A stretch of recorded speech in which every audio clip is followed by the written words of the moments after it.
The human body can survive for weeks without food, but only days without water. And that's why we can't say enough about the importance of hydration. Preventing dehydration ranks highest of all treatments for influenza. Many experts feel that preventing dehydration in flu victims can save more lives than all other treatments combined. Next to an antiviral, the best thing you can do to survive the flu is to keep properly hydrated. Proper hydration helps to loosen pulmonary secretions and rid the body of the virus. That's why you should keep drinking even if you don't feel like it. Having a sufficient supply of clean water is essential. You need to have enough water to last for an extended period of time in the event that the normal drinking water supply is disrupted. Ordinary tap water can be stored in clean plastic milk or soft drink bottles. If you're unsure about the purity of your tap water, you can boil it for 1 full minute or add 6 to 10 drops of household bleach per gallon of water. When boiling water for drinking or cooking, start timing when the water comes to a boil and allow it to continue for 1 full minute. Let the water cool before storing it for later use.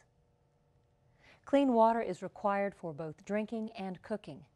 Many estimates call for 1 gallon per person per day for as long as the normal supply is disrupted. So it's a good idea to have at least a 2-week supply on hand and more if possible. And don't forget water for your pets. When vomiting or diarrhea occurs, excessive amounts of fluid and electrolytes can be lost and they need to be replaced. Even when you can't keep anything down, you and your family members should keep drinking plenty of liquids. Sipping water or liquids may be the only way a very sick patient can tolerate taking in fluids. And small children or babies might need to be given liquids using an eyedropper. Common beverages like sports drinks, sodas, and juices contain large amounts of sugar that can draw water into the intestines and away from the rest of the body. When a person has diarrhea, these kinds of drinks may make it worse and increase the risk of dehydration. Sipping at least 1 cup of water, broth, soup, or other non-alcoholic beverage every waking hour will help keep you or your ill family member hydrated. That should equal 2 to 4 quarts of liquid a day. There are several symptoms of early or mild dehydration that you should look for. They include a flushed face, extreme thirst, dry, warm skin, urinating in reduced amounts, urine dark in color or not urinating at all, dizziness that is made worse when someone stands up, cramping in the arms and legs, crying with few or no tears, sleepiness or irritability, headaches, and finally, dry mouth and dry tongue with thick saliva. The symptoms of moderate to severe dehydration include low blood pressure, fainting, severe muscle contractions in the arms, legs, and stomach, back spasms, a bloated stomach, a sunken soft spot on an infant's head, dry, sunken eyes with few or no tears, skin loses its firmness and looks wrinkled, lack of elasticity of the skin, rapid and deep breathing, fast, weak pulse. Severe dehydration is an emergency and can even cause heart failure. To treat dehydration in a sick child, use an oral rehydration solution, such as Pedialyte, which is specially formulated for infants and children who have diarrhea, vomiting, or fever. These solutions contain water and salts in specific proportions to replenish both fluids and electrolytes.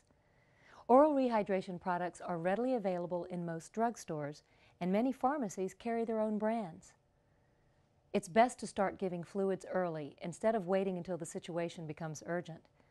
If you can't get a pre-formulated solution, you can make your own rehydration solution by mixing 1/2 teaspoon of salt, 1/2 teaspoon of baking soda, 3 tablespoons of sugar, and 1 quart of safe drinking water. Be sure to measure accurately because incorrect amounts can make the solution less effective or even harmful. Whatever alternative you choose, Be sure to give enough of the solution to infants. Room temperature fluids are best.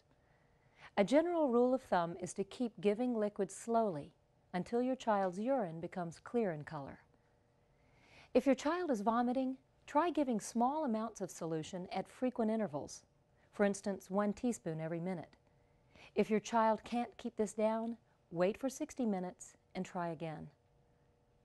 If you give your baby formula and the baby develops diarrhea, try switching to one that's lactose-free until the diarrhea improves. Lactose can make diarrhea worse. And remember to never dilute formula more than the instructions advise. The best liquid for a sick child is an oral rehydration solution. Plain water doesn't provide essential electrolytes. And although sports drinks replenish electrolytes, they replace electrolytes lost through sweating, not through diarrhea or vomiting. Avoid giving your child salty broths, milk, especially boiled milk, sodas, fruit juices, or gelatins, which do not relieve dehydration and may make symptoms worse. Most adults with mild to moderate dehydration from diarrhea, vomiting, or fever can improve their condition by drinking more water. Avoid coffee, caffeinated tea, and other beverages that contain caffeine, as they may temporarily increase dehydration. And as mentioned before, sports drinks, fruit juices, and sodas can make diarrhea worse. Children and adults who are severely dehydrated should be treated by emergency personnel at a hospital or designated care site where they can receive salts and fluids intravenously rather than by mouth. Intravenous hydration provides the body with water and essential nutrients much more quickly than oral solutions do, and may be critical in life-threatening situations. Hydration may be a more complex issue than you thought, but just remember that it's mainly a matter of common sense and plenty of this.